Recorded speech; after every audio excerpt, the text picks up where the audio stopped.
the more we simplify language, the better our message will be received, because it's not that people aren't smart and can't figure it out. It's that in our 24 hours a day, we are so inundated with messages that we tune out the things that we don't think are relevant to us. So if it takes just even an extra millisecond to determine if it's relevant to us, we don't pay attention. There's another great tool. It's called the Flesch-Kincaid readability score. You can take anything you write and copy and paste it into a Google Doc, and then under tools, choose the Flesch-Kincaid score, and it'll tell you at what level is your writing. You want it to be about a 7th grade level. That's what magazines and newspapers are written at.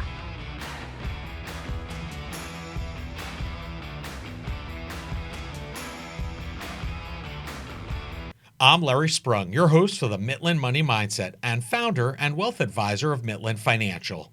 Today's guest is Samantha Russell, Chief Evangelist at FMG. Samantha is a leading voice in the realm of financial marketing and digital strategy. As the Chief Evangelist at FMG, she plays a pivotal role in helping financial advisors and firms harness the power of digital tools and marketing to grow their businesses and connect with clients in meaningful ways. With a background rich in marketing expertise and a passion for education, Samantha is dedicated to demystifying the complexities of digital marketing and making it accessible and actionable for financial professionals. Known for her insightful perspectives and innovative approaches, Samantha has been a driving force in transforming how financial services communicate and engage with their audiences. Her expertise spans content strategy, social media, branding, and lead generation, making her a sought-after speaker and thought leader in the industry. Join us as we explore Samantha's journey, gain insights into the latest trends and strategies in financial marketing, and learn how you too can leverage digital tools to enhance your business and financial growth. Well, we are super excited today to have Samantha Russell, Chief Evangelist at FMG. Welcome to the show, Samantha. Thanks for having me. Yes, it's amazing. And, one of the things that our listeners are truly enamored by is the journey, right? The entrepreneurial journey, how people get to where they are, what they're doing. So could you just share with our listeners a little bit, 10,000-foot view of how you ended up becoming the Chief Evangelist at FMG? Yeah, so for those of you who don't know, FMG is a digital marketing all-in-one platform for financial advisors, everything from websites to social media to email marketing. And my husband, late husband, Ryan Russell, and I actually started a company called 20 over 10 in 2014, and it was acquired by FMG in 2020. So that's sort of the connection between my background and how I got to FMG. And the way that that company started was Ryan really just saw a gap in the market in this space. He was a professor of design at Penn State University and was working with a lot of financial companies. And he had an OSJ client who asked him to build a website. He built this gorgeous website. And then when he created the Find an Advisor lookup tool for them to link all the individual advisors' websites, their websites, excuse my French, sucked. And so he said, there has to be a better way to improve this. And so he created 20 over 10. And for me, I came on as employee number one to do all of the marketing, the sales, really everything, support. And, we had no budget. And so I was really doing everything I could to really try these kind of grassroots guerrilla marketing tactics and building it in public as we went.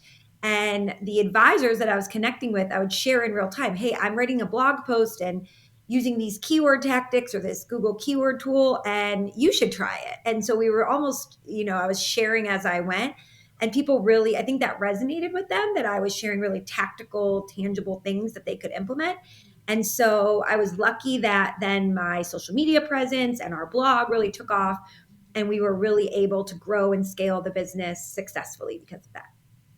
Amazing. And then, was that really the impetus of you becoming a leading expert in the content space for advisors? Because I have to, you may not say it, but I'll say it. I think you're one of, if not the leading folks that people follow in terms of, content marketing. You're the go-to. Is that really what led you there? Yeah, absolutely. That's so kind of you, by the way. I mean, I think for me, I had no choice. I remember meeting a mentor of mine, and one of our first conversations. This is back when I was actually doing fundraising and development for Penn State University, and I was saying something about, well, my goals for my career, and he said, well, are you sharing those what you hope to do with your career with the people around you? And I said, well, no. And he said, if you don't put it out there, no one will know. And it's the same thing now, right? If you don't tell people that you offer estate planning or that you can be the conduit between their CPA and them so they don't have to play point, they won't know. Don't make the person you're trying to reach do all that research. And so for me, nobody was going to know what 20 over 10 was because we were new to the industry. Nobody knew what we could do because they didn't even know who we were. So creating videos, creating blog posts that highlighted our expertise was really the way to get the word out. And notice I didn't just go and say, here's all the things we could do for you, because nobody really cares. They instead, I was giving them tangible tactical tips that they could implement right away, and then they were saying, who is this person and where Right. does their expertise come from? So yeah, that building it in public and giving away that information for free was what allowed us to grow so quickly. Yeah, well, let's talk about one of those things because I have a thank you for you because because your content's so simple to understand and execute, you had done something a while back about around Google verification, and that was a major help to us, especially Denise, as she worked through the verification process for that. What tips do you have for other content creators, specifically business owners in a service industry around that, Google verification process? Yeah, I mean, and one of the things to keep in mind it's really interesting is Google is still, the top player when it comes to search. We see a lot of people now, young people going to other platforms first. Like if they want to look up a restaurant or something, they might go to Instagram. But for services, Google's still dominant. And we are seeing more and more people, go to Chat GPT or Perplexity and ask for a list of financial advisors. But where are they pulling a lot of the data from? They're pulling it from the web, aka Right. places like all these different search engines. And Google verification really, really helps show that you are legitimate. So if you're trying to get Google verified, we can link maybe to the article that I think I shared with Denise that kind of walks you through the steps. But you are going to need to be prepared. It does take time. So there's multiple steps involved, and that you often need to have proof to show who you are. So Google's not going to just take your word for it. They need to see proof of your business, sometimes your location. There's been instances someone told me they had to show their driver's license. So different elements that you need. But when somebody goes to do their research, having that little check mark saying this person is a legitimate business that's been verified by Google, that goes such a long way, especially when you're talking about a consumer handing over their life savings to a professional, right? We Right. all hear about these financial scams.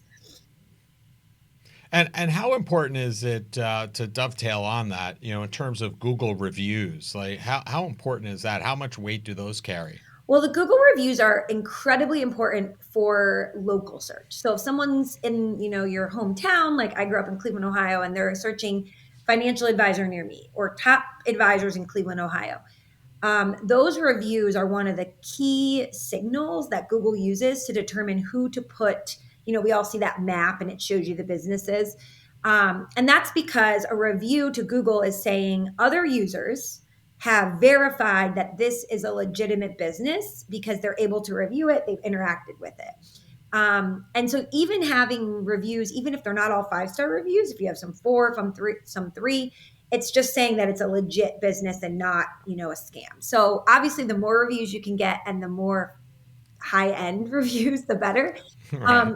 A lot of advisors will tell me, well, my compliance still isn't really on board with us getting reviews or asking for them. I get that it's still kind of the Wild West, but look at it from the consumer's perspective. Before, it used to be no financial advisor had a review. So if you didn't have Right. one, it really wasn't that big of a deal. But now they see hundreds, thousands of other advisors who have them. So if you don't, it leaves a question mark in their mind. So it's definitely a big part of local SEO and something I really urge people to have a strategy for. Yeah, great points as always. Now, you had put up a post on LinkedIn, a great LinkedIn post sharing how you think of time away with your kids as a trip, not a vacation, and using it as an example to highlight, nuances in language, which I think is very important. What resources can people turn to when they want to work on improving their use of words, either when speaking or writing for that matter? Yeah, it's such a good question. And I did bring that up as just a way we all have been there. We've all taken a trip with kids and come back and said, "Oh, I need a vacation from my vacation." And that's because it really, I think the mindset of this is going to be a trip is very different. It's like I see a lot of financial advisors on their websites, they'll use the word process. You're going to go through our process rather than maybe an experience. And a process sounds like a factory, right? Whereas an experience sounds like something we're looking forward to. You don't usually hear people talk about experience in a negative way. You'll say that was a great experience or we're so excited for this experience. Whereas process sounds more medical in a way. Right. So, same thing with solutions versus services.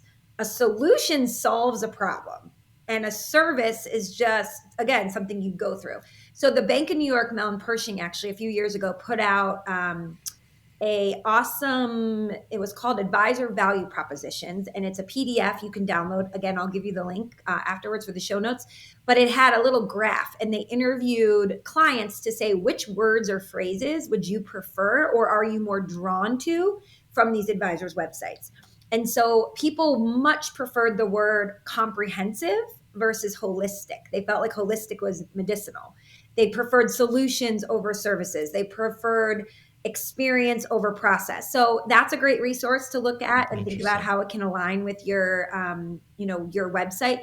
Also, just think about when you're talking with your clients or your prospects, how are they saying it? Maybe they're saying, "So what's it going to look like to work with you?"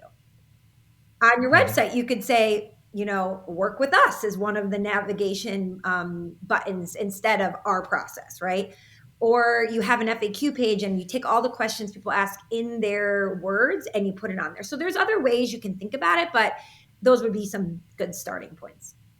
Yeah, great points. And I guess, a lot of these things that, you speak to advisors, but really any service-based professionals or organizations can find these similar terminologies, whatever works in their profession, and then start incorporating those in as well, right? Yeah, and I think the key here is the less jargon, the better.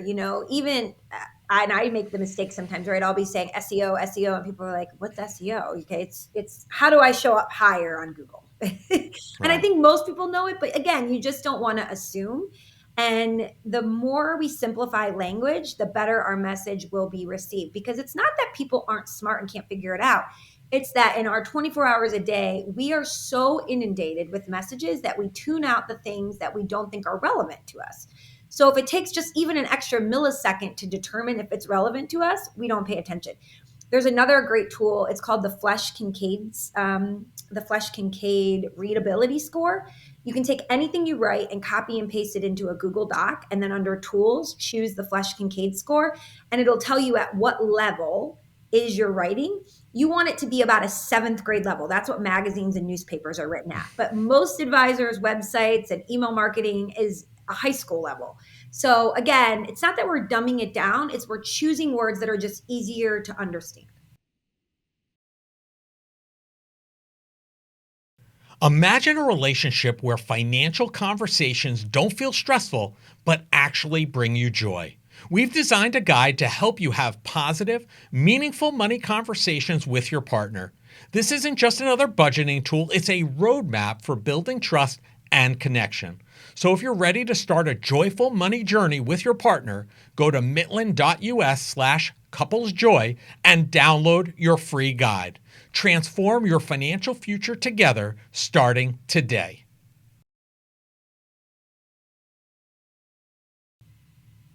Yeah, more well received by more people, Exactly. right? Yeah. Now speaking about social, we've talked a lot about social here today, and just about a couple of years ago, you shared that your husband, who you mentioned, your late husband Ryan, was diagnosed with a rare form of brain cancer, and you asked for help connecting with experts in the space at that time.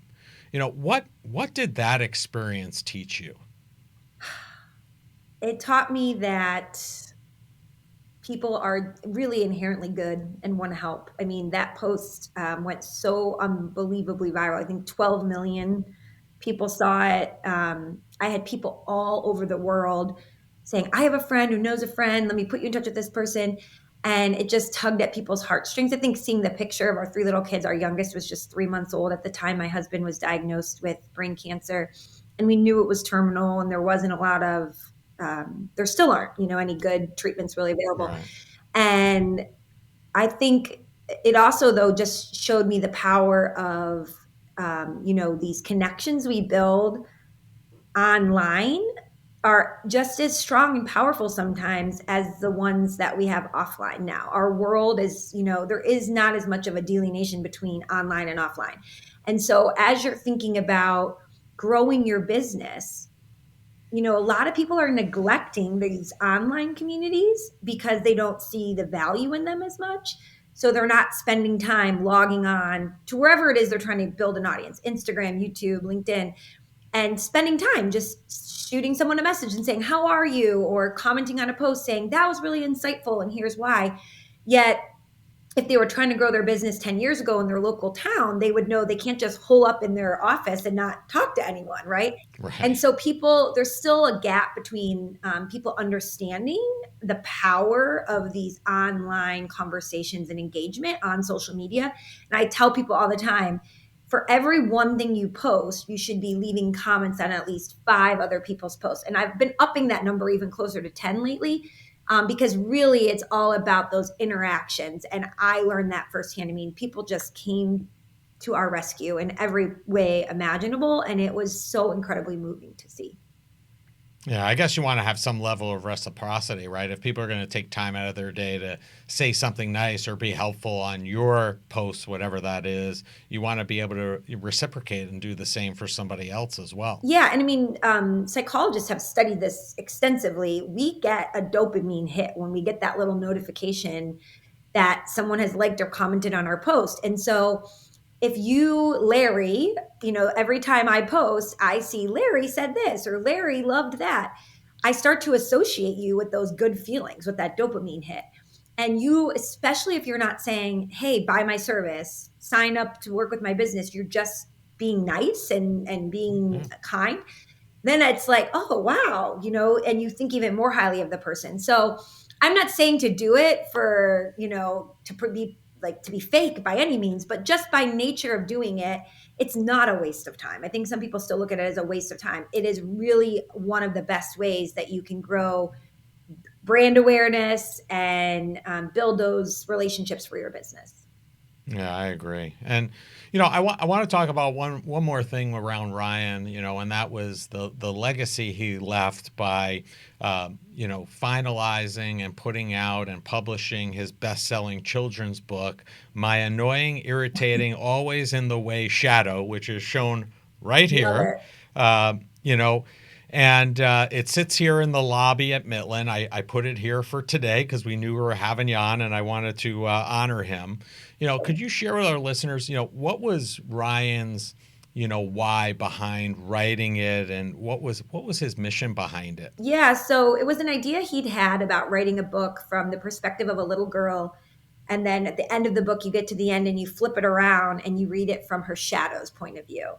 And he and I would always talk about one of the things we wanted to teach our children. We're big travelers, big on getting books out of the library that expose them to different ways of thinking, is that really everything in life comes down to not what happens to you, but how you choose to perceive it and react to it. And he really thought it could be a cool way to create a children's book that would teach that lesson. And so once he got his terminal cancer diagnosis, he committed himself to getting it done. And his goal was to get it published before he passed. And so he would take his computer and while he was getting his radiation or his different treatments at the hospital, he'd be working on this. And it was so incredibly moving to see that, so many people would be so depressed or giving up or feeling like, okay, my life, is coming to an end. How do I want to spend my time? And he really wanted to create this legacy and have something tangible our children could hold in their hands as this lasting message. And we were blown away. I mean, over 15,000 copies have been sold. It was on the number one children's book on Amazon for multiple weeks in a row, and children's books overall. And again, talking about community, so many people in the financial advisory space have purchased the book, and tried to support our family.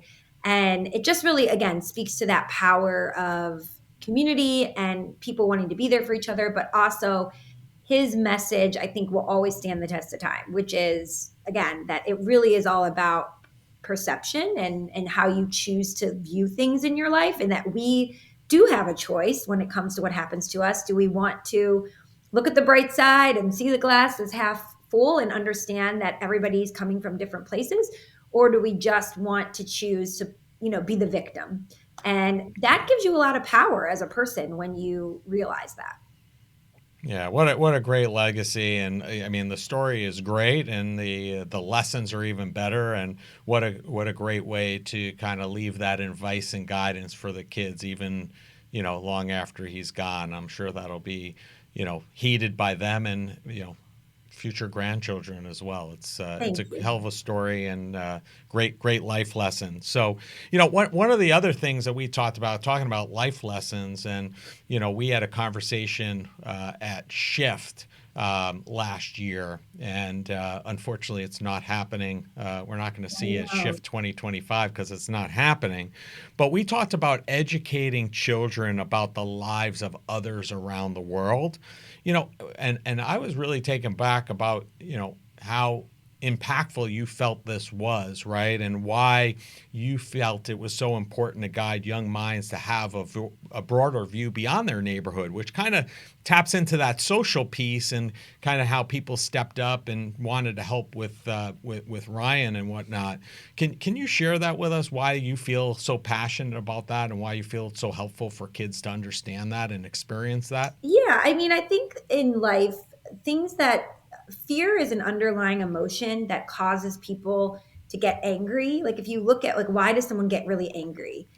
A lot of times it's from fear. Why do people get so upset that they, make really rash, terrible choices that impact the people around them? It's really coming from a place of fear, and fear often comes from the unknown, fear of the unknown. We don't know what's going to happen, or we don't know how different someone is from us, or we don't understand them or their culture.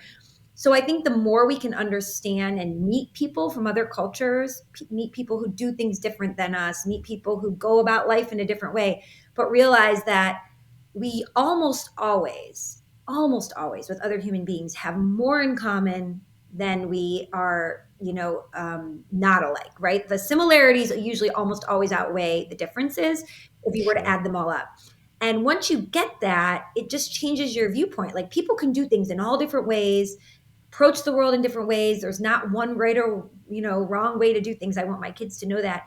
But at our core, we're all human beings who have, we want to be loved, we want to have purpose. And it just changes your viewpoint when you go out in the world and the world gets a little bit smaller. Like you see that there's all these differences, but you realize the similarities we have. And I just think it makes you a better human being. And I'm really trying to get my kids to be travelers, not tourists, right? I don't want to just Yeah. go and see a spot and check it off a list. I want them to meet the locals and see a local way of doing things and learn a new way of looking at things, but then ultimately realize, well, hey, we have more alike than different. And so it's a really big part of the way that I parent. And I actually just started an Instagram channel, Jolly Good Travel, to document it. And it's been fun because Instagram is not a channel I've used for work in the past. And I help so many advisors with social media. So we've been having fun growing it over there. But yeah, it's Interesting. definitely a core part of just how I think. It just I think it makes the world a better place when you get out there and you meet more people from other walks of life. I agree. Has there been some place that you've gone thus far in your journeys that has been really impactful to you and the kids? When we were in Italy. We were in like this tiny little town where barely anyone spoke English, like up in the hills called Tremezzo. And the people like who worked with the tourists down near Bellagio and all those places would, but not where we were staying. And it was just funny, like the slower pace of life, and also that they like it didn't matter. Like I feel like in the US, if someone's rushing, who's ever serving them will be like, okay, I need to rush because they're rushing. They were just like kind of like, it's okay, whatever it is can wait. And I also, it was such an eye opener because I feel like as Americans, wherever we go, we expect people will speak English because it is so, it is spoken Right. everywhere.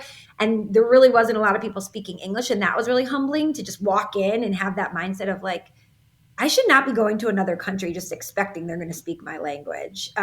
We should, and I didn't, but at the same time, I've gone so many places and been able to get along that Italy is not a place I thought like I'm going to run into this pocket of people that nobody's speaking English.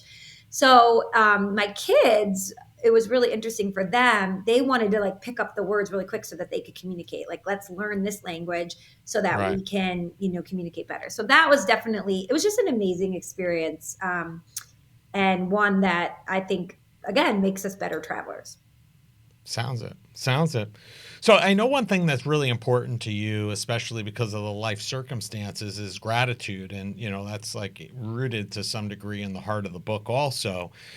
As parents, how do you think that we start helping children incorporate gratitude into their lives? Because I like you, I feel like it's very important.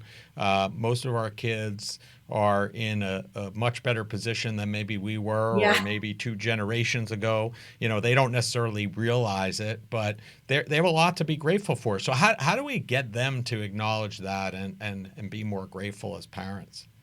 One thing I say to my kids so much that it's probably nauseating for them is I always saying, stop focusing on what you don't have and focus on what you do have.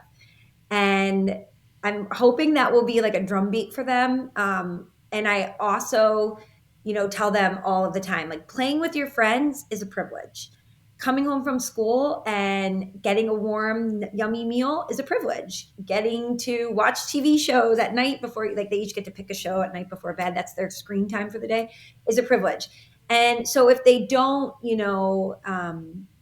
feel like if like during the day they kind of are whiny about a responsibility or a chore they have or something, I'll remind them of these other privileges they have and that the responsibilities is how you earn a privilege. And then we do a go around the table at night and we say like our rose and our thorn of our day, but then also one thing that we're grateful for. And I've been trying to teach them to be like not my family or my health, but like super specific, like Right. thankful I have strong legs so I could run fast on the playground today. So those are the things we're doing. I mean, I don't know. I think I'm open to hear what other people are doing because it's definitely something I just think that it takes consistency to reinforce. Yeah, I agree. For those who don't know about rose and thorn, could you just explain that for a Oh, minute? sorry. Yes. So the rose and the thorn is the rose is the best part of your day. The thorn is the least, good part of your day. And then you could also do the bud, which is something that I guess I've heard people do it different ways. The bud is like something you're looking forward to, something that's coming. We choose to do a gratitude instead. Right. Yeah, a great way to get your kids talking, because if you ask them how their day was, the answer is going to be fine. It was fine, right? Right. Right. It's always fine, but this has a little bit more thought provoking. They have to put a little thought into it and come up with something tangible that, not only was there good, but there was probably some bad in the day also, and there's always something you're grateful for. Yeah, So and I I like that think when it's you talk great about lessons. the bad too, it gives permission to kind of together as a family brainstorm, like how could we have handled that situation better, or what could we do different next time, or just commiserate. Yeah, that really was a bad situation. No way around it. No way around it. and those and that happens, right? Right. So well, Samantha, it's been a pleasure having you on and sharing your thoughts with us. And, we end each of our shows by asking our guests the same final question, because we are the Mitlin Money Mindset and we are inherently all about joy. And that is, what did you do today that brought you joy and put you in the right mindset for success? Oh, that's such a good question. Well, I started my day off as I love to do, playing with he just turned 3, Teddy. And so after my kids get picked up on the bus for school, it's so early. We have like an hour before I usually start getting ready for work, and him and I just play. And that one-on-one time just puts everything in perspective. He's really into Transformers right now. They're making a comeback, if you Okay. didn't know, with 3-year-old rescue bots. And then I have this great journal called the 5 Minute Journal. It's put on by people in the Stoic community, Ryan Holiday. And every morning it gives you a little quote and it asks you for 3 things you're grateful for and what would make today a good day. And my thing for today is to go for a run outside because it finally is out of the teens and 20s. So I'm going to be doing that soon. All right, that sounds like a great start to the day. It sounds like you're planning on continuing it well as well, and enjoy that alone time Yes, with Teddy because it goes by so I quick. I know. can't believe my kids are the ages they are. So We'll be you're playing seeing happily it. in no time, right? Yeah, yeah, yeah. You got that right. So listen, we're going to have all the information in the show notes that we talked about and your information. But if people want to learn more about you, learn more about FMG, what's the easiest and the best place for them to go to do that? Yeah, 2 places. fmgsuite.com is our company website and our blog and all of our awesome content and resources if you're an advisor looking to market better. And if you want to connect with me individually, if you have any follow-up questions, I am Samantha C. Russell on LinkedIn. Awesome. Well, thank you so much for your time, Samantha. It's been a pleasure and enjoy the day. Thank you so much. I want to thank Samantha Russell for being a guest on the Mitlin Money Mindset. Samantha is an expert in digital marketing for financial advisors, and many of her concepts can be applied to any business. Her expertise and depth of knowledge is second to none. Her concepts, if implemented, can be transformational to your business. Samantha is an inspiration both personally and professionally to all that know her. Samantha Russell and FMG can be found across most social media platforms. All the contact information needed to find them can be found in the show notes.